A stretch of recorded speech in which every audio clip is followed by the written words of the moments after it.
ഈ നേരം വെളുക്കുന്ന മുമ്പ് എങ്ങോട്ട് പോകണമെന്ന് കേട്ട് കഴിഞ്ഞാൽ ഇന്ന് നമുക്കൊരു ഓട്ടം ഉണ്ട്. അങ്ങനെ നമ്മൾ വണ്ടിയുടെ അടുത്തെത്തി. അപ്പോഴാണ് വണ്ടിയുടെ ടയർ നമ്മൾ ശ്രദ്ധിച്ചത്. അതായത് അലോയ് വീല് താൽക്കാലികമായി നമ്മൾ ഊരി വെച്ചിരിക്കുക. പിന്നെ ഒരു മഴയുള്ളത് കൊണ്ട് നമ്മുടെ ഫൗണ്ടിൽ ഇങ്ങനെ മഴത്തുള്ളി നിൽക്കണ കാണാൻ നല്ല രസമുണ്ട്. അങ്ങനെ നമ്മൾ ലൊക്കേഷനിലെത്തി. ഇതാണ് ട്രീബോ. ഇവിടെ നിന്നാണ് നമുക്ക് ഇന്നത്തെ ഗസ്റ്റിനെ പിക്ക് ചെയ്യാനുള്ളത്. അതുകൊണ്ട് നമ്മൾ നേരെ പാർക്കിങ്ങിലേക്ക് പോകുന്നുണ്ട്. അങ്ങനെ വണ്ടി പാർക്ക് ചെയ്തുകൊണ്ടിരുന്നപ്പോഴാണ് ഞാൻ എൻ്റെ സ്കില്ലൊന്ന് കണ്ടത്. ഇത് സ്കില്ലല്ല, ഞാൻ ബാക്ക് കണ്ടിട്ടില്ലായിരുന്നു, ഭാഗ്യത്തിന് തട്ടിയിട്ടില്ല. അപ്പോഴാണ് ഞാൻ വേറൊരു കാര്യം നോട്ടീസ് ചെയ്തത്.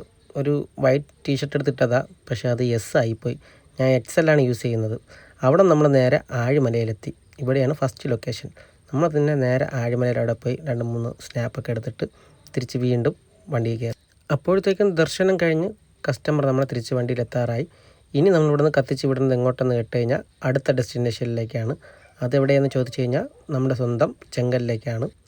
ഇവിടെ എത്തിയപ്പോഴത്തേക്കും പാർക്കിംഗ് ഫുള്ളാണ്. നമ്മൾ നേരെ ഗസ്റ്റിനെ ഇറക്കി വിട്ടിട്ട് വണ്ടി സൈഡിലോട്ട് പാർക്ക് ചെയ്യാമെന്ന് തീരുമാനിച്ചു. ചായ കുടിക്കാൻ പറ്റാത്ത വിഷമമുള്ളത് കൊണ്ട് ഞാൻ പിന്നെ അത് ഹോർലിക്സിൽ ഒതുക്കി. പിന്നെ പേരിന് വേണ്ടി 2 കടിയെടുത്ത് കഴിച്ച്. ഈ ഒരു കാഴ്ച കാണുമ്പോൾ എനിക്കൊരു ഗുരുവായൂർ ടച്ചാണ് ഫീൽ ചെയ്യുന്നത്. ഇവിടെ നല്ല വൃത്തിയുള്ള ടോയ്ലറ്റ് ആണെങ്കിലും ഒരു എക്സോസ്റ്റ് ഫാനും കൂടെ ഉണ്ടായിരുന്നെങ്കിൽ കുറച്ചും കൂടെ നന്നായി എന്ന് തോന്നിപ്പോയി. കാരണം നല്ല എരിച്ചിലുണ്ടായിരുന്നു. അമ്പലത്തിൽ വന്നാൽ പിന്നെ സൈഡിൽ കിടക്കുന്ന ഫോട്ടോ എടുക്കാതെ എനിക്ക് പോകാൻ പറ്റത്തില്ലല്ലോ. അതുകൊണ്ട് 4 സൈഡിലും പോയി നിന്നും കൊണ്ട് കിട്ടുന്ന അത്രയുള്ള എസ്തറ്റിക് ഫോട്ടോസൊക്കെ ഞാൻ അങ്ങോട്ട് എടുത്തു. തിരിച്ച് വന്നിട്ട് വണ്ടിക്ക് പറ്റിയ നല്ല സ്പോട്ട് കണ്ടപ്പം അവിടെ നിന്നും കൊണ്ട് വണ്ടിയിലെയും കുറേ ഫോട്ടോസ് അങ്ങ് എടുത്തു. അപ്പോഴത്തേക്കും നമ്മുടെ തിരുവനന്തപുരത്തുള്ള ഓരോരുത്തരായിട്ട് വന്നു തുടങ്ങി. അവരുടെ വണ്ടികളെല്ലാം ഒരുമിച്ചിട്ടാലേ അവർക്കൊരു മനസ്സുഖം കിട്ടത്തുള്ളൂ.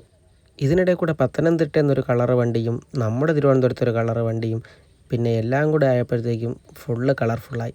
പിന്നെ നമ്മൾ ഡ്രൈവേഴ്സ് എല്ലാവരും കൂടെ ചേർന്ന് നിന്നും കൊണ്ട് അങ്ങോട്ടും ഇങ്ങോട്ടും വണ്ടിയെ പറ്റിയുള്ള കാര്യങ്ങളൊക്കെ ചോദിച്ച് മനസ്സിലാക്കി. അത് കഴിഞ്ഞ് നമ്മൾ നേരെ പൂവാറിലെത്തി. ഇനി ഇവിടെ നമുക്ക് ബോട്ടിംഗ് ആണ്. നമുക്ക് മുന്നേ അവിടെ ഗുരുവിൻ്റെ വണ്ടി എത്തിയിട്ടുണ്ടായിരുന്നു. ഇതാണ് അനൂപേട്ടൻ.